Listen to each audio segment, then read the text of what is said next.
warahmatullahi wabarakatuh. Om Swastiastu, salam kebajikan, salam sejahtera untuk kita semua. Perkenalkan, saya Muhammad Agustian Fadil dengan nomor induk mahasiswa 192111003. Saya sebagai mahasiswa Bina Sarana Informatika di semester 8. Kali ini ingin menjelaskan penerapan ERP dalam dunia bisnis. Studi kasus Odo sebagai solusi terintegrasi. Berdasarkan materi yang disampaikan oleh Kak Tatang sebagai Project Manager di Jedoka, Odo Manufacture Expertise.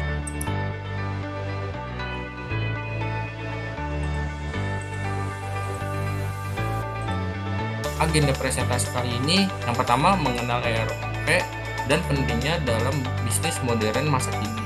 Kedua, ada relevansi ERP dengan dunia kerja. Yang ketiga, aplikasi ERP populer yang ada di Indonesia. Yang keempat, ada implementasi ERP 7 tahap penting. Selanjutnya ada mengenal Odo sebagai solusi ERP.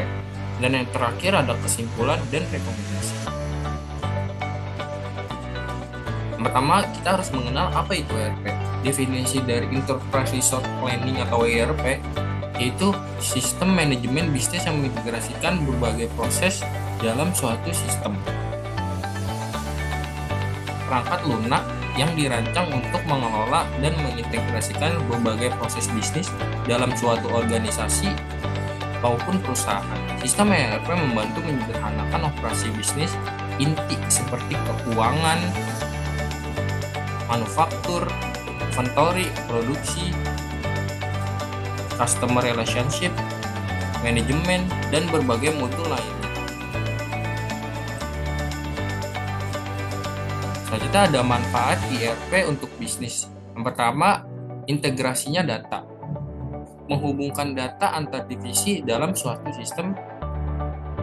Yang kedua, ada efisiensi proses, otomatisasi dan standarisasi proses bisnis, real-time reporting, laporan dan dashboard yang selalu terkini, mengurangi human error, meminimalisasi dan mengurangi kesalahan manual dan duplikasi data. Dan yang terakhir itu manfaatnya itu skalabilitas bisnis, mendukung pertumbuhan dan ekspansi perusahaan. Selanjutnya ada relevansi dengan dunia kerja. Yang pertama ada permintaan pasar atau market. Banyaknya perusahaan mencari karyawan yang familiar dengan sistem ERP seperti platform yang sudah ada yaitu SAP, Odoo, Oracle, dan Microsoft Dynamics. Bidang kerjanya mencari skill ERP yang relevan di bidang akuntansi, logistik, manufaktur, procurement, HR, hingga IT support.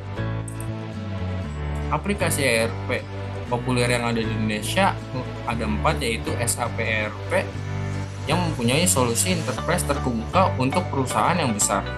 Itu yang kedua ada Microsoft Dynamics yang mempunyai integrasi dengan ekosistem Microsoft. Tiga ada Oracle NetSuite, cloud-based ERP untuk berbagai ukuran bisnis. Dan yang terakhir yang keempat, Odoo, salah satu platform open source, fleksibel, dan cost efektif. Ada beberapa tahap implementasi ERP. Yang pertama ada SI Analysis, Fit Gap Analysis, Business Process Engineering atau BPR. Yang keempat ada System Configuration dan Customization. Yang kelima ada Training dan User Acceptance Test atau yang disingkat dengan UAT. Yang keenam ada Deployment dan Go Live. Yang ketujuh ada Support dan Continuous Improvement. Tahapan yang pertama yaitu as Analysis. Tujuannya yaitu memahami kondisi proses bisnis saat ini di organisasi maupun perusahaan. Kegiatannya yaitu observasi proses berjalan, wawancara user atau stakeholder dalam ruang lingkup tersebut, dokumentasi SOP yang ada di sana, yang output yang dihasilkan yaitu dokumen ESIS yang menggambarkan proses bisnis aktual. Berikut poin-poin dan area untuk perbaikan. Yang kedua, tahapannya itu fit gap analysis. Tujuannya menilai sejauh mana sistem ERP tersebut bisa mendukung proses bisnis saat ini atau real time. Kegiatannya yaitu membandingkan kebutuhan bisnis dengan fitur ERP, mengidentifikasi fit, cocok langsung, dan gap butuh custom. Ada 2 identifikasi fit, yaitu cocok langsung dan butuh custom, fit dan gap. Outputnya itu laporan fit gap yang menjadi dasar keputusan konfigurasi atau kustomisasi. Selanjutnya ada business process reengineering atau BPR. Tujuannya menyederhanakan dan meningkatkan proses bisnis agar lebih efisien dengan ERP. Kegiatannya mendesain ulang proses atau to-be proses, menghilangkan proses manual atau berulang, menyesuaikan bisnis dengan best practice ERP. Tahap selanjutnya yang keempat yaitu sistem configuration dan customization. Konfigurasi seperti setting modul, aturan bisnis, dan workflow sesuai kebutuhan dan keinginan. Kita juga dapat mengkostumisasi pengembangan fitur tambahan jika diperlukan. Catatan dalam tahapan ini, konfigurasi lebih disarankan daripada kostumisasi agar sistem tetap stabil dan mudah di-maintain. Yang kelima, tahapannya itu training dan UAT dan go live. Training dan UAT pelatihan. Yang pertama ada pelatihan end user dan key user. Yang kedua ada simulasi transaksi bisnis, pengujian sistem oleh user langsung. Dan yang keenam ada tahapan go live. Yang pertama ada data migrasi jika ada, cut off sistem lama, dan pengawasan intensif di minggu pertama. Mengenal Odoo. Odoo adalah suatu platform open source yang sudah yang ada di Indonesia. Karakteristiknya aplikasi ERP yang open source, mempunyai modul lebih dari 30 modul utama, mempunyai versi community dari yang gratis dan enterprise atau yang berbayar. Teknologinya melingkupi Python, PostgreSQL, web-based REST API. Modul yang populer dalam platform Odoo yaitu Sales dan Customer CRM.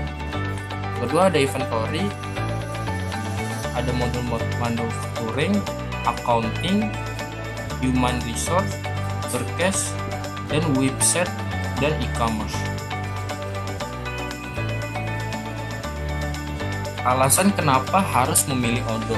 Yang pertama, adanya biayanya rendah, open source dengan opsi gratis untuk fitur dasar. Yang kedua, ada fleksibel dan customizable, mudah disesuaikan dengan kebutuhan bisnis. Yang ketiga, ada komunitas besar, dukungan komunitas yang aktif dan luas.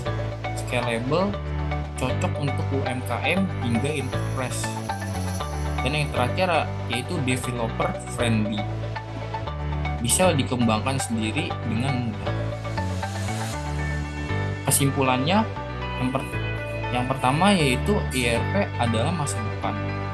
ERP bukan hanya tentang software, tapi transformasi bisnis yang menyeluruh. Yang kedua ada Odoo sebagai solusi, memberikan solusi yang lengkap dan fleksibel dan hemat biaya. Peluang karir sebagai mahasiswa IT berpotensi menjadi implementator ERP di masa depan. Rekomendasinya yaitu marilah mengeksplorasi Odoo lebih lanjut untuk memahami implementasi ERP yang sesungguhnya. Selanjutnya kita akan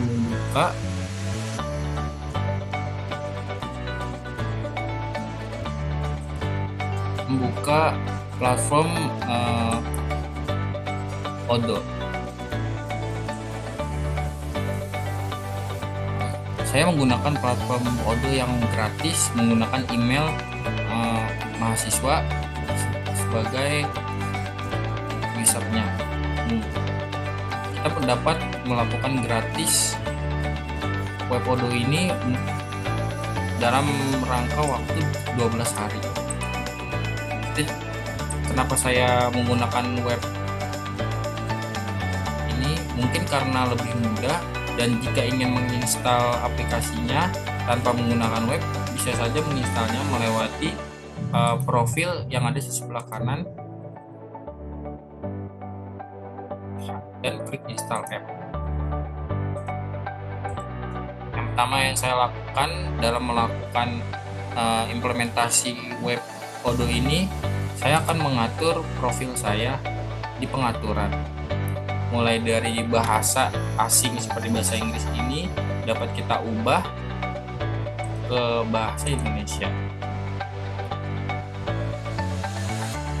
Bisa juga mempunyai beberapa bahasa yang diinginkan seperti Albanian, American, Arabic, dan lain-lain. Saya akan menggunakan Indonesia.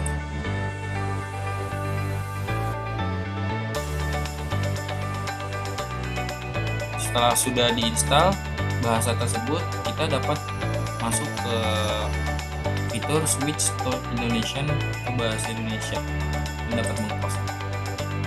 Kita akan memulai ulang web atau platform Odoo ini.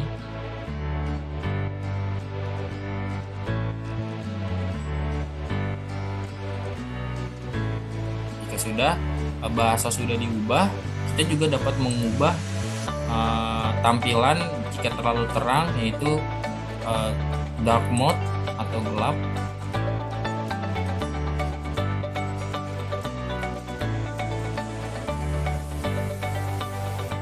sesuai keinginan user. Di sini ada beberapa tampilan user, yaitu nama, jabatan kerja, nomor HP, seperti biografi. Di sini juga ada keamanan akun, perangkat, resume, sertifikat yang dapat di-upload, dan informasi pribadi. Kita dapat mengaturnya di bagian profil. Namun kita akan memfokuskan ke modul yang sudah tersedia dalam Odoo. Ada beberapa modul yang sudah tersedia, mulai dari diskusi, kalender, appointment to do, knowledge, penjualan, dashboard, dan lain-lainnya, hingga ke pengaturan. Namun pada saat ini saya akan memfokuskan dan menggunakan beberapa modul yang ada, seperti penjualan, stok persediaan, dan produksi. Pertama kita masuk ke stok persediaan.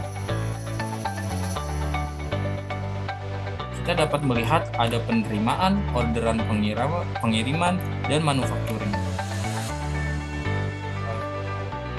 Yang pertama-tama kita lakukan yaitu konfigurasi. Kita harus mengecek gudang karena kita dalam stok persediaan. Di sini gudangnya sudah saya beri nama, yaitu Warpat. Jika ingin membuat gudang baru, dapat membuatnya.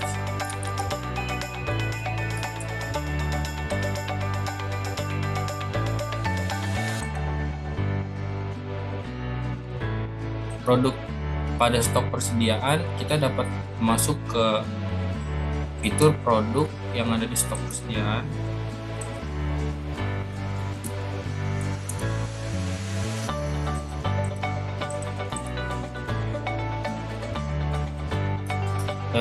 Di sini udah ada beberapa produk.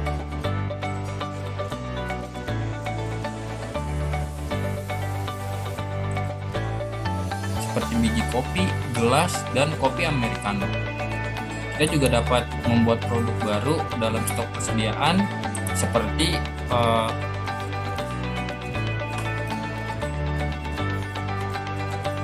air mineral. kita dapat mengedit informasi umumnya, apakah air mineral ini barang atau layanan atau lebih. Karena air mineral adalah barang, kita dapat mengeklik tipe produk yaitu barang dan harga jualnya saya 5.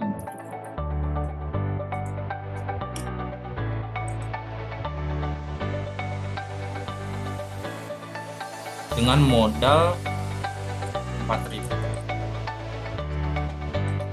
Pajak, jika ingin menaruh pajak dalam stok persediaan, kita dapat memilih pajak penjualan. Ada beberapa pilihan pajak yang tersedia, tapi saya tidak ingin memilihnya. Ada penjualan, price, dan stok persediaan. Ini kita bisa beli atau produksi.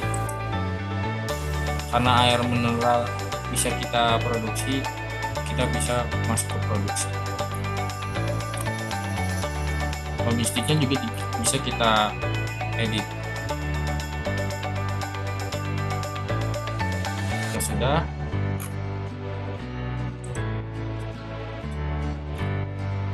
Kita lihat sudah tersedia produk pada stok persediaan, sudah ada air mineral dengan harga 5.000.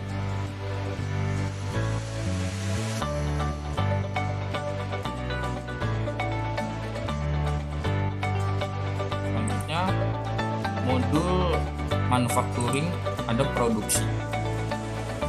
Di sini kita masuk ke konfigurasi lagi, pengaturan. Kita dapat mengubah beberapa operasi yang kita inginkan untuk pembayaran produksi kita. Lalu kita pindah, jika sudah mengaturnya, kita masuk ke produk lagi. Dalam produksi kita sudah melihat beberapa hal produk yang sudah kita buat di stok persediaan.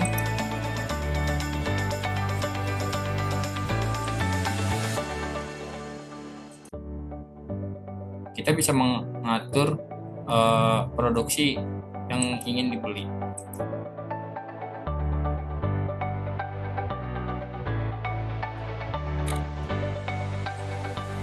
Selanjutnya ke penjualan.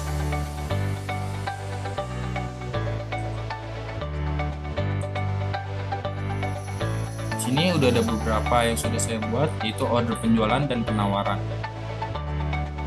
Jika ingin menjual suatu barang, kita klik baru. Pelanggannya akan disampaikan kepada siapa yang ingin membeli. Saya sendiri mungkin. Juga uang Indonesia. Dan tenggang waktunya pembayaran tidak kontak. Tidak ada. Produk yang ingin dibeli, misalnya air mineral yang saya buat, kuantitasnya 1 dengan harga 5.000.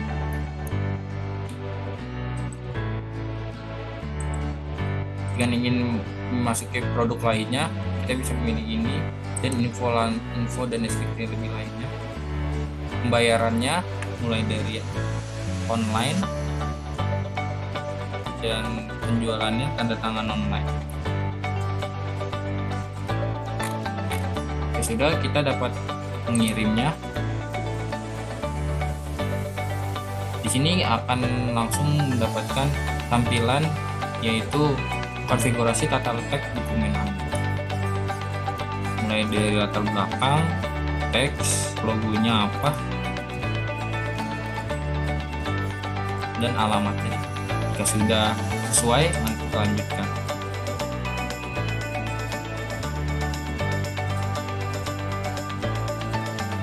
Penerimanya yaitu saya sendiri.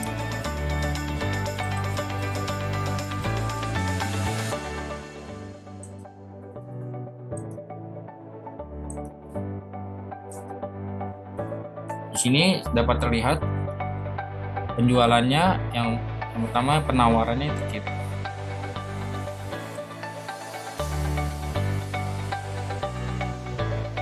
ingin melihat sudah kita lakukan, kita dapat melihat PDF-nya.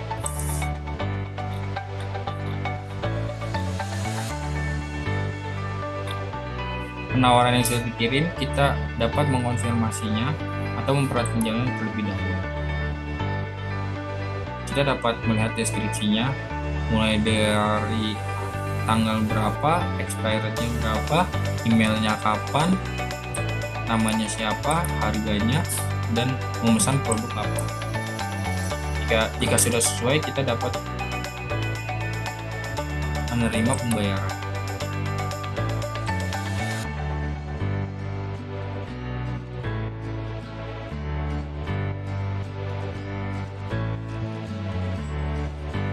Saja presentasi dari saya. Sekian, terima kasih. Kurang lebihnya mohon maaf. Assalamualaikum warahmatullahi wabarakatuh.